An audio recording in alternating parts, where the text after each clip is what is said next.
What's up? It's your girl, Miss TT Ma, and yes, I am here today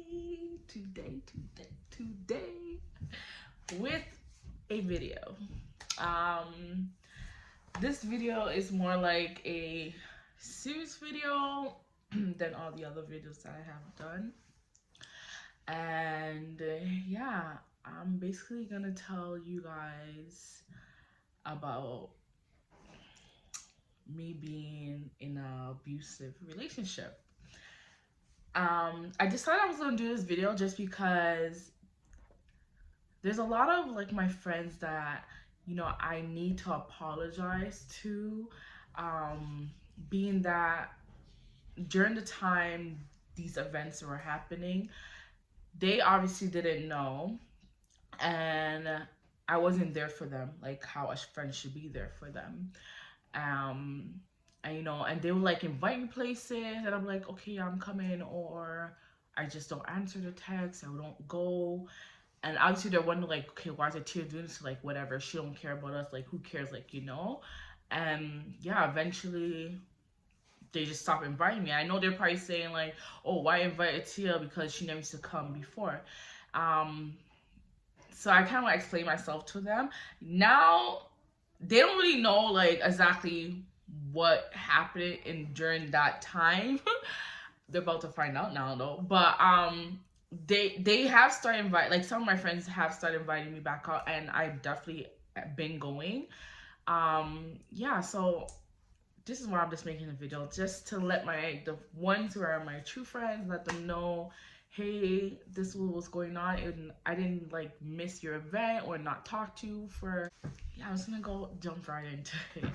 So I was dating this guy. I'm gonna start like way back. So when I was 14, I was dating this guy. Well, at that time he was 14 too. So yeah, I was dating this boy. I'm not gonna say names here because, like, yeah, just keep names on him. So I'm gonna call him David. Let's call him David. But for who knows, and for who don't know, y'all gonna know him as David. So I was dating this boy named David, and throughout like my years of like throughout 14 and into a little bit of 15, actually I lied, it started actually in 13 to a little bit of 15, I was dating him. Awesome, like we were a match made in heaven. Like, he loved me, I loved him. I mean, you guys probably say you guys are young, like what do you guys know about love? But I'm telling you, like, it was a perfect match. Like, you couldn't tell us nothing. Like, that was my boo and I was his boo, and everybody knew that. He was very funny, like very funny, like stupid funny. And that's the type of things that I like. I like when you're able to act silly and do stupid things. I laugh at that because I do the same thing. And then he laughs at that too. So like we always making each other laugh. Like, we were always there for each other. We were always spending our time with each other, like after school, on the phone. Sometimes we skip school just to be with each other. So we were very tight, like very, very tight. During that time though, I know he had like a lot of like family issues that he was going through. So he would definitely get in trouble a lot with school and like the laws and stuff.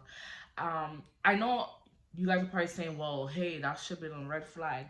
But being 13, 14, 15, at that age, you don't really like know red flags, right? You just know, like, I like this person. Like, no one understands him. I understand him. Like, that's all I knew about, right?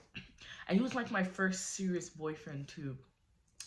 Yeah, we were good. We ended up like breaking up because he had moved, and he actually cheated, and I found out through his grandmother. So yeah, he cheated, and at that time I was kind of like sassy, so I'm like, okay, I'm gonna play it cool, I'm gonna be with you too, and guess what, I'm gonna do the same thing. And then after, I started talking to his enemy. And then he found out, so we ended up like separating, going our own ways. No problems there. Then like around 17, no, I don't want to, I like around 18, we end up getting back in contact with each other. And we were just friends at that time, just like talking, find out how each other is doing, stuff like that. Always keeping in contact, never ever left after that. But then at the age of, I'm gonna say 21, we started getting more serious. We got more serious because like he left his home. He didn't want to be like around his family anymore because I said he was having issues still. And I said, okay, like, hey, like, I have two kids at that time. You already have two kids, like, whatever. Let's just come. Like, like, I know you. We dated in the past. Like, I've been on the issues with your family, so you know what? I'm not gonna leave you on this type of the street like that. So I'm like, okay, whatever. Like, come live with me. So he came living with me. We were good. Like, I was motivating him to like, go to school, do the right things. Just be the person that I know you were, and I know that you could be, because he's very smart. I'm not gonna lie, he's very smart. So that happened like around 21. So if there was an incident now, gosh, I don't know. So there's an incident. I was talking to like one of my friends, a guy friend, like I was messaging on the phone, and he got really mad about that. This is like the first time like an incident happened. Like me sitting here now telling you guys story, I'm like putting everything in my head, and I'm saying shit like I should have seen this was a problem. Being at age 21, you should have realized something, but here you don't. So whatever. I was talking to my guy friend, and we're just simply friends. Like, hey, what up? Like, what you doing? Like, okay, I'm gonna go out to the party tonight. Like that type of conversation, like And he didn't like that, and he snatched my phone away from me. And he's like, I don't want you talking to him. Why are you talking to this guy? He's a waste of you. You don't need to talk to him. I'm right here. You talk to me. And at first I'm like, okay, like he care. He has some feelings. Like, yo, he's all protected of his baby girl. He didn't want to talk to. He don't want nobody to talk to me. Like.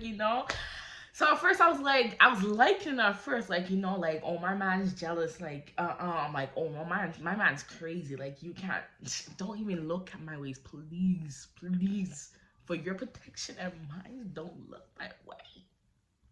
That's how I was, like, thinking. And then a couple months down the road, I was starting to be like, okay, now, like, this is too much. Like, I didn't even notice, like, all my guy friends, I was not even talk to them no more. It didn't even click onto me, like, hey, you don't no longer talk to your guy friends, like, So that happened, and then he started like saying stuff like, oh, why do you gotta go out with your friends? Like, come with me. Like, why can't we go somewhere? So I'm like, okay, whatever. Then it'd be like, no, like, I don't want you to wear that. Wear this. And I'm like, okay. And because I didn't want to like have an argument with him, I'll just do it, like, So then after, I remember one time I can't remember if it was my younger sister that called or my mom that called. One of them called me, and like I was on the phone talking to him. I think it was my sister, because at that time I talked to my mom obviously, but I didn't have like long ass conversation. And I know I was on the phone for a long time, so I think it was my young sister I was speaking to. And I just seen like his face looked very angry, and like he would like start like throwing things, like slamming the cupboard door, stuff like that. So I'm like, what the hell's going on? So anyways, after I finished my conversation with my sister, I hung up the phone, and then he starts going like, I don't want you on this phone. Why you gotta sit there and talk on the phone all the time? I'm right here, disrespectful. You're not talking to these people. If I catch you talking to them, it's gonna be a situation. So I was like, what the hell are you talking about? Like, my own sister you're jealous of now? Like, come on, are you serious? So then after, I was like, I didn't even take him on. I'm just like, okay, like, he probably needs to go smoke, like, because he used to smoke weed a lot of time. And I know when he didn't smoke, he will start tripping, like, he be going crazy, okay? So, I don't like in my head thinking like maybe he just needs to smoke and then he'll be good, like he'll be soft, mellow, and everything will be okay.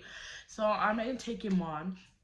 So yeah, then there was a time I actually like went out with my friends, and I didn't tell him like my two boys ended up going home, like ended up going to my mom's house for the weekend, and he wasn't even home. Like I didn't even know where he went. Later on I found out where he went, but I'm gonna get there very soon.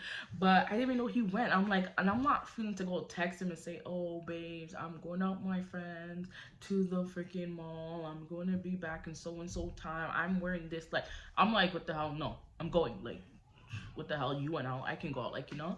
So I went out, whatever. And I came back home and he was there. So I walked to the door and automatically he starts hitting me. Like, literally, like, punching me, kicking me, pulling my hair, slapping me. And I'm like trying to like stop him, find him off, but he's like overpowering me at this point. And after he's done doing that, he's like, he's like, where did you go? So I'm there crying because obviously I got all hit up and stuff. And I'm like, I went out with my friend. He's like, what did I tell you? What did I tell you about that? He drapes me up. But, oh my gosh, you guys don't understand. He drapes me up. And then, yeah.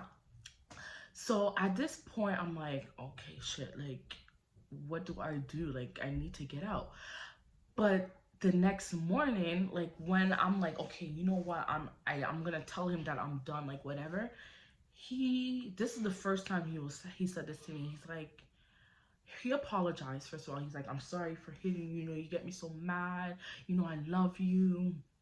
You're everything to me. And this was kind of getting to my head because he kept talking about like, you know, we've been together from when we're young and we separated, we still came back when we're supposed to be together, and like just reminding me like of all the good times, of all the history that we had. So I kind of felt bad. I'm like, okay, I can't tell no one, like, you know, maybe it's just this one time and it's not gonna happen again and I'm gonna forgive him. So that one time turned to two times, that two turned time to three times. And then it was more threats like, oh, if you tell anyone that I hate you, I swear sorry. I swear I'm gonna kill you. I'm gonna kill the kids. I don't care. I'm gonna hurt your mom and that. It was like that type of thing. So at this point, I'm like, okay, you know what? Like, I don't even know how serious this can get because he beats on me all the time. Like, whenever he feels mad, whatever I don't do what he does or listen to him, he will literally beat on me. So I'm like, I can't say nothing. So I know there was an incident. I can't remember what the incident like, what the incident was for, and he beat me. Like he beat me so bad, my eyes was black and blue, literally black and blue. Okay, I'm back. I had to go get the picture to show you guys. Yeah, so he beat me until my eye was like black and blue, and it so happened to be that the next day I had to go take some photo pictures for my passport because I was going to travel to the States with my cousin, right? So I ended up taking the picture with my black eye. Obviously, this passport is so old now, so the picture is not clear at all. But hopefully, you guys can probably see. I'm not sure if you guys can see that. Okay. If you guys see like this eye.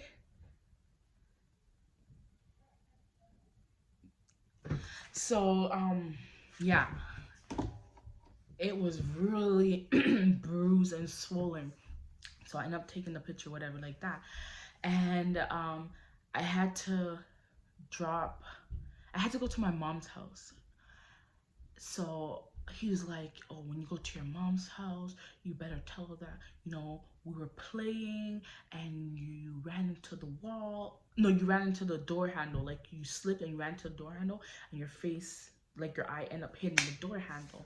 He's like, you better not make no cops come here for me. I swear to God, you're dead if you do. So I'm like, you know, I'm just reassuring him, like, I'm not going to tell no one. Like, don't worry, I'm not probably going to tell no one. So obviously I go to my mom's house and she asked like, what happened to your eye? So I told the story that he told me to tell her. You know, I ran to the door, playing, whatever. And like I knew my mom, she didn't really like she had her questions up. She made a joke like, you sure? Oh, I was about to say his name. She's like, you sure David didn't do that to you? And I was like, no, like you crazy, like brushing it off, like who, me, Mod? Like but really he did. So like I don't want to keep this video so long. So I'm just gonna like fast forward. So like I got pregnant. During my pregnancy, he would still beat me up, still like be jealous, to the point that he didn't even trust me being home now. So he used to sell, right? I'm not sure, like, well, okay, he was selling at the time. So whenever he went to go sell, like whatever it may be on the streets, I had to go with him. Like I had to stand in the corner with him. I had to be in the car with him. I had to like, call the people up. Like I had to do all these things. Um, and honestly, to tell you the truth, I didn't refuse. I never said no, I'm not doing it, because I know if I said that, what was gonna come. So fast forwarding all these stuff, like all the time again, beating, abuse, everything like that. The way how everything ended, oh gosh. So I remember this day like it was yesterday. So it was September the 22nd of 2017. Um, I woke up early in the morning and I couldn't see my phone. So I looked all over the house. He wasn't inside the apartment at the time. And I'm like, where is my phone? So then it clicked to me. I'm like, he's not here. He has my phone. He's probably in the staircase in the building trying to get some Wi-Fi to try to look through my phone. So I go on the staircase and behold, he's there with my phone. So I'm like, can I get my phone back? He didn't want to give it to me. He didn't say nothing. So I asked him about like 2 or 3 times. He still didn't say nothing. So I'm like, okay, well, let me just go back inside because I'm not into this. Walking down the stairs to like go back to my floor to go inside my apartment, and he comes running behind me. He pushes me on the floor and starts dragging me by my hair to the apartment, and I'm holding my hair and I don't want to scream because I don't want like I didn't want people to like know, because I didn't want to feel embarrassed, like, oh my god, this girl's getting beat up. Like what if they didn't help me, then after they're gonna go talk about me to the whole neighborhood. So I'm trying to like be quiet, I'm crying silence, holding my hair, trying to hit his hand. So he finally drags me inside. He locks the door. He puts a chair in front of the door, and then he starts cussing. You think you're gonna leave this? No. He starts cussing like, oh, when I have your phone, you don't say shit to me, nothing, like stuff like that. So I finally said, you know what? I'm done. I'm like, actually, you know what? You guys, I'm sorry. I'm even missing a big part, guys. So before the night of this incident happened, there was like a couple weeks before this incident, actually, I had called my friend, one of my friends, and I told her. I ended up telling him, like, you know what, like, he hits me, he beats me up, he gives me black eyes, he threatens me, a whole bunch of things. And she's like, do you want me to tell your mom? Do you want me to tell your mom? So I'm like, no, don't tell my mom. But then her having that fear for me, she had to tell my mom. So my mom comes over to the house. She's like, you come with me and talk to you. She takes me to the house and she's there crying. She's asking me, like, does he hit you? Does he hit you? And obviously I'm going to deny. I'm like, no. Like, I even got mad the fact that she's even asking me this. Like, why are you asking me this?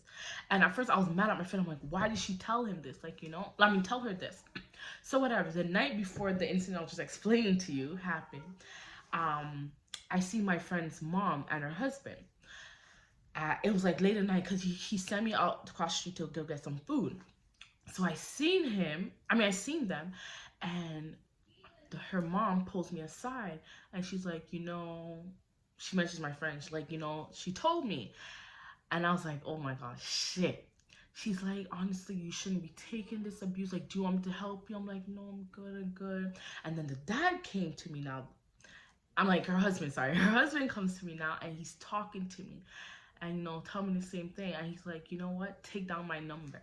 He's like, take down my number, and if you ever need something, anything. Like the way how he looked at me, he knows, like, you know what I'm talking about. Call me. Don't hesitate. Call me. So I'm like, okay. So now the next day, yeah, I already explained what happened. He pulls my hair, JK aside. He says, we're not leaving, blah, blah, blah. So I finally tell him, like, you know what? Like, I'm done. Like, I don't want to be with you no more. You need to leave. I'm over. I'm over. He starts flipping, but you're mine. I'm not going nowhere. I own you. You have my kids. Are you stupid? Yo, you're gonna stay with me forever. If you go, I'm gonna kill you. Like a whole bunch of things. And my kids were there. With him, I got pregnant with twins. So I had the twins. They were like a couple months, 4 months old. So they're in the crib sleeping. My older two, I didn't want them to stay home because I knew it was coming. I knew I'm about to get a good beat down, because the fact that you opened my mouth to say that I want to leave, I knew a beat down was coming. So I woke up my older two kids, and when I say older two, I mean they were like 4 and 5. They're still babies. I woke them up and I'm like, okay, you guys just go brush your teeth. And as I'm coming out the room now, he ends up choking me.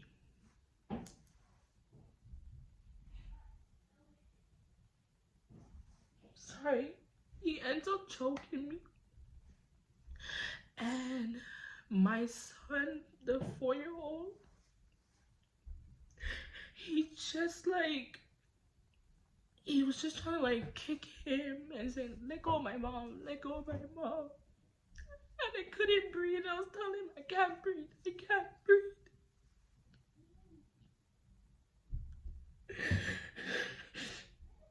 I was telling him that I cannot breathe. And my 4-year-old son was just trying to hit him. And because my 4-year-old son hitting him, it's the reason why he let go of my neck. And then he goes into the kitchen. So I end up putting the kids back into the room. I said, you guys just go back into the room. Just stay in the room. So I knew I had my phone on the chair where I was lying down. And I'm like, I need to get to that phone until I can call my friend's dad. Because I didn't want to call the police. So I don't know why. I still didn't want to call the police. I just wanted to call my friend's dad so he'd come and help me. So I end up making it to the living room, and he goes into the room. And then I hear like the twins crying. So I'm like, okay, in my head I'm like, I don't know, maybe he's hurting the baby. So let me just go see what's going on. So as I'm walking back to the room, like the cupboard door was the closet door was open. And in the closet door, there was a gun.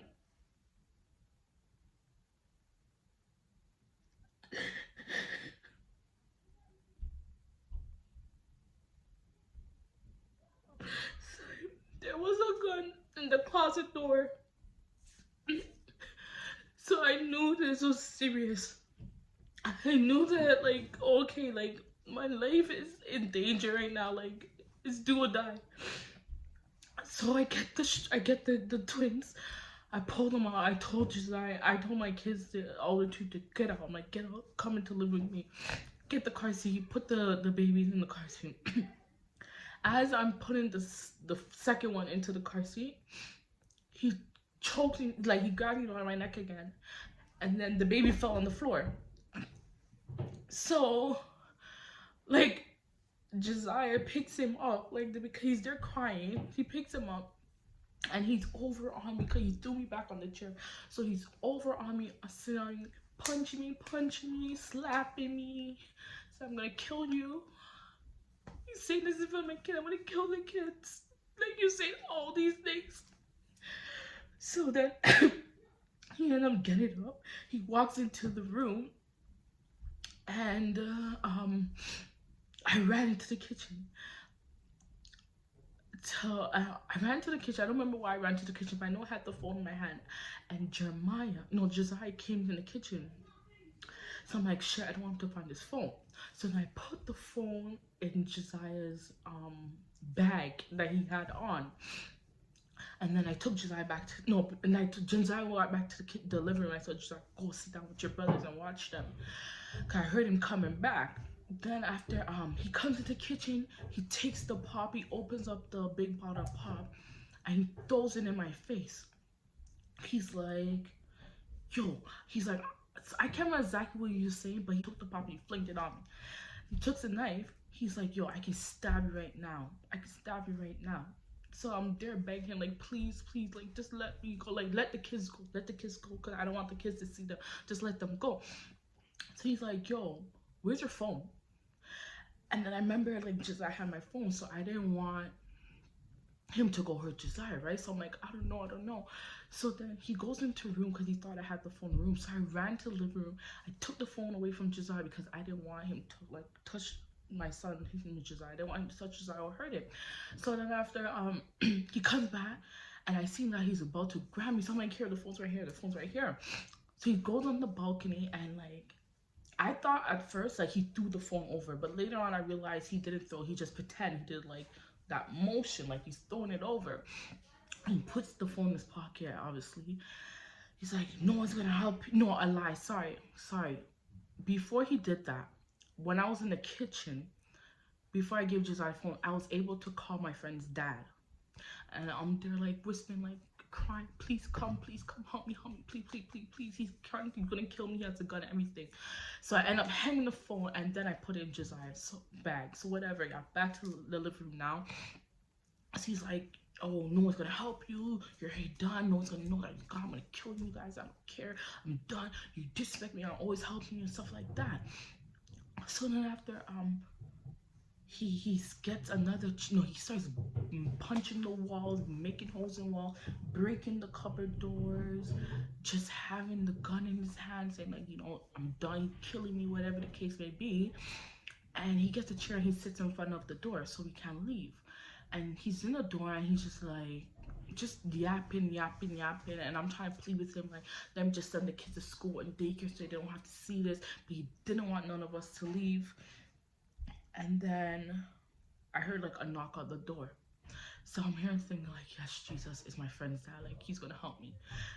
So he finally looks to the people and he comes back. He's like, it's your people. So I'm here so thinking it's my friend's dad. He's saying your people. So I looked at the people, it was my sister and my cousin. Like my older sister and my cousin. So like, I was so happy. So he's like, go tell them that we were just cleaning up and the house is dirty. I'm gonna be in the room waiting for you.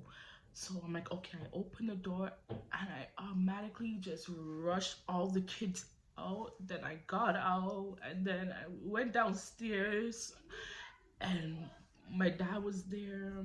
And then I'm calling the police. And there was like so much police just surrounding the whole building. There's police that went up the stairs, police went in the elevator. They went out, they pulled the, like, it was a whole show at that building where I was living, like, just to find this man. And then end up finding him trying to escape through like the staircase. They caught him there.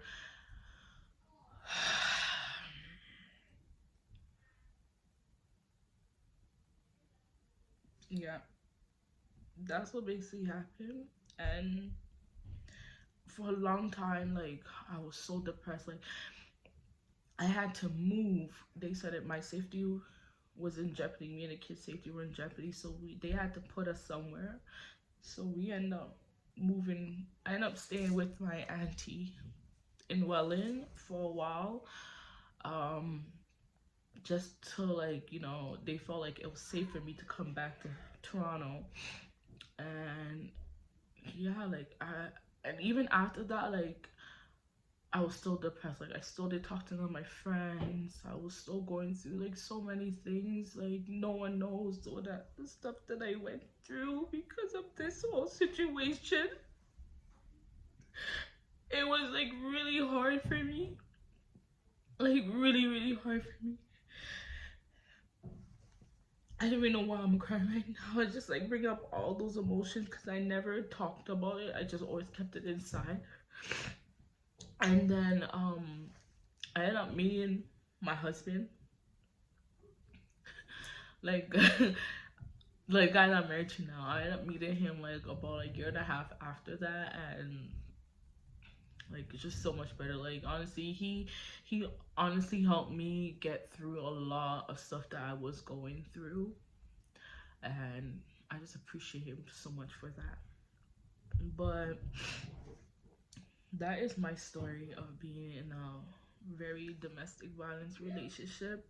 And I'm sorry to all my friends out there that I wasn't there for, even for families that I wasn't there for. I'm really sorry, you guys. I didn't do it on purpose, you guys. Honestly, you guys know me from a long time. Like, you guys know I'm a very funny person. I love being around people. I love making you guys laugh. I'm loud. I love being loud, and just a lot, the life of the party. And I just truly apologize, you guys, and I'm hoping you guys can understand as well.